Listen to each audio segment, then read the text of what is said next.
नमस्कार, आप देख रहे हैं वीके न्यूज। मैं हूं सुनील राउत। 30 दिसंबर ये तारीख इतिहास में अपने आप में बहुत कुछ समेटे हुए है।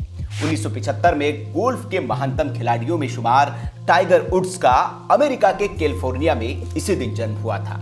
1975 में ही इसी दिन हिंदी के विख्यात कवि, कथाकार और गजलकार दुष्यंत कुमार इस दुनिया को अलविदा कह गए। और इसी दिन 2006 में इराक के पूर्व राष्ट्रपति सद्दाम हुसैन को मानवता के खिलाफ अपराधों का दोषी ठहराते हुए मौत की सजा सुनाई गई थी। और भी कई घटनाएं इस दिन घटी थी, लेकिन सबसे प्रमुख घटना थी इसरो जैसी संस्था देने वाले, भारत को अंतरिक्ष के शिखर तक ले जाने वाले विक्रम साराभाई का दुखद निधन।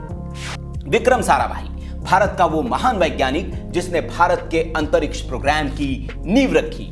हम उन्हें भारत के अंतरिक्ष इतिहास का जनक भी कह सकते हैं। विक्रम साराभाई ने देश में 40 अंतरिक्ष और शोध से जुड़े संस्थानों को खोला।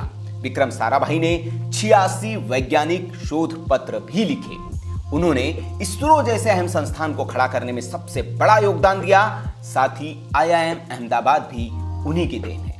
साइंस और इंजीनियरिंग क्षेत्र में 1966 में भारत सरकार की ओर से उन्हें पद्म भूषण से सम्मानित किया गया था। साराभाई को आप एक स्वप्न दृष्टा भी कह सकते हैं, क्योंकि उनके काम करने का तरीका बिल्कुल ही अलग था। वे हर क्षेत्र के भीतर सृजनात्मक और संगठनात्मक तरीके से उतरते थे।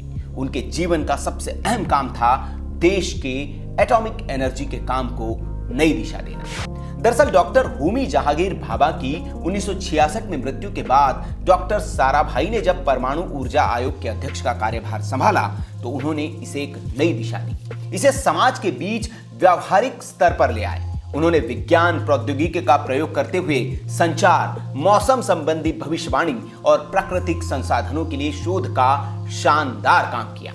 विक्रम साराभाई का जन्म गुजरात के अहमदाबाद में 12 अगस्त 1919 को हुआ था। देश के नाम कई उपलब्धियां दर्ज कराने के बाद 30 दिसंबर 1971 को उनका निधन हो गया था। उनका निधन बहुत ही रहस्यमय परिस्थिति में हुआ था। किसी को यकीन ही नहीं हुआ कि भारत के स्पेस प्रोग्राम के पिता कहे जाने वाले विक्रम साराभाई हमें यूं छोड़कर चले गए हैं। एक दिन पहले तो सब कुछ ठीक ठाक था। उन्होंने वैज्ञानिकों के साथ बैठकें की थी और अहम विषयों पर चर्चाएं भी हुई थी। ऐसे कोई लक्षण नहीं दिख रहे थे जिससे लगे कि उनकी तबीयत खराब है। लेकिन अगली सुबह केरल के तटीय शहर कोलाम के एक होटल रूम में उनका शव पड़ा मिला। उनकी इस अचानक मौत ने सबको झंझोड़ कर रख दिया था।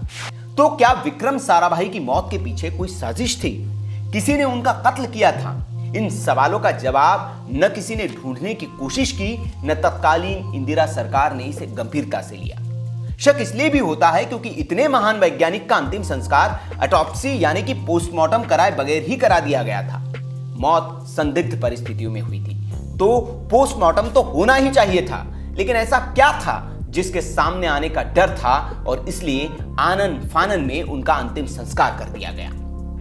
विक्रम साराभाई की मौत के मामले में ऐसे ही कुछ सवाल जासूसी के गलत मामले में फंसाए गए पूर्व अंतरिक्ष वैज्ञानिक नाम्बी नारायणन ने भी उठाए हैं। आपको बता दें कि नाम्बी नारायणन को इसरो जासूसी मामले में फंसाया गया था, जिस मामले में वे बाद में बेदाग साबित हुए। नाम्बी ने 2017 में मलयाली भाषा में एक आत्मकथा लिखी थी। उस किताब में उन्होंने विक्रम साराभाई की मौत के रहस्य पर भी बात की है। नाम्बी नारायणन ने अपनी आत्मकथा में एक पूरा चैप्टर साराभाई के निधन को समर्पित किया है। उन्होंने उसमें उनके निधन पर कई सवाल खड़े किए हैं। दरअसल नाम्बी नारायणन ने साराभाई के साथ उनके जूनियर के तौर पर इसरो में काम किया है और उनके काफी करीब रहे हैं। इसलिए वे विक्रम साराभाई के बारे में बहुत कुछ जानते थे। नाम्बी ने अपनी आत्मकथा में लिखा है, उनकी मौत से कई सवाल उठे हैं। अगर उनकी मौत साजिश थी तो पूरी संभावना है कि उसके पीछे अंतरराष्ट्रीय शक्तियों का हाथ हो, नहीं तो उनके जैसे वैज्ञानिक का इस तरह अचानक निधन कैसे हो सकता है? एक आदमी जिसने जिंदगी में कभी सिगरेट को छुआ तक नहीं, फिर उनकी ऐसे मौत कैसे होगी? ये जानते हुए भी कि मृतक एक महान वैज्ञानिक थे, उनका अंतिम संस्कार उनकी ऑटोप्सी कराए बगैर क्यों किया गया? नाम्बी नारायणन ने यह भी बताया है कि विक्रम साराभाई अपनी सेहत का काफी ख्याल रखते थे। ऐसे में उनकी मौत ऐसे संभव ही नहीं थी। उन्होंने साराभाई की मौत को प्रसिद्ध भौतिक शास्त्री होमी जहांगीर भाभा की मौत से जोड़कर देखे जाने की गुजारिश की।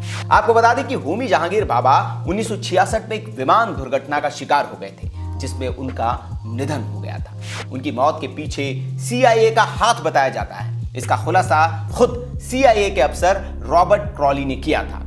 क्रॉली ने इस बात का इशारा किया था कि भाभा की मौत के पीछे CIA का हाथ था। यह जिक्र पत्रकार ग्रेगरी डगलस की किताब कन्वर्सेशन विद द क्रू में मिलता है।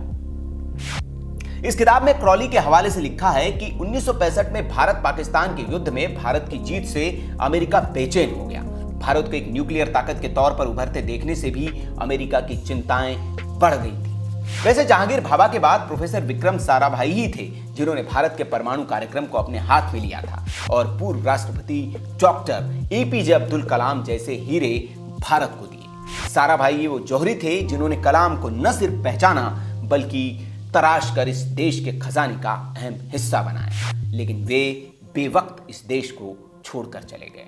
अगर वे होते तो इस देश के अंतरिक्ष और परमाणु कार्यक्रम की शक्ल कुछ और हो सकती थी। तो ये थी डॉक्टर विक्रम साराभाई के बारे में अहम जानकारी। आपको ये जानकारी कैसे लगी आप कमेंट बॉक्स में हमें बता सकते हैं। वीडियो अगर आपको अच्छा लगा हो तो इसे लाइक कर सकते हैं, शेयर कर सकते हैं और ऐसी खबरों के लिए, रोचक जानकारी के लिए आप हमारे चैनल को सब्सक्राइब कर सकते हैं। देखते रहिए वीके न्यूज। शुक्रिया।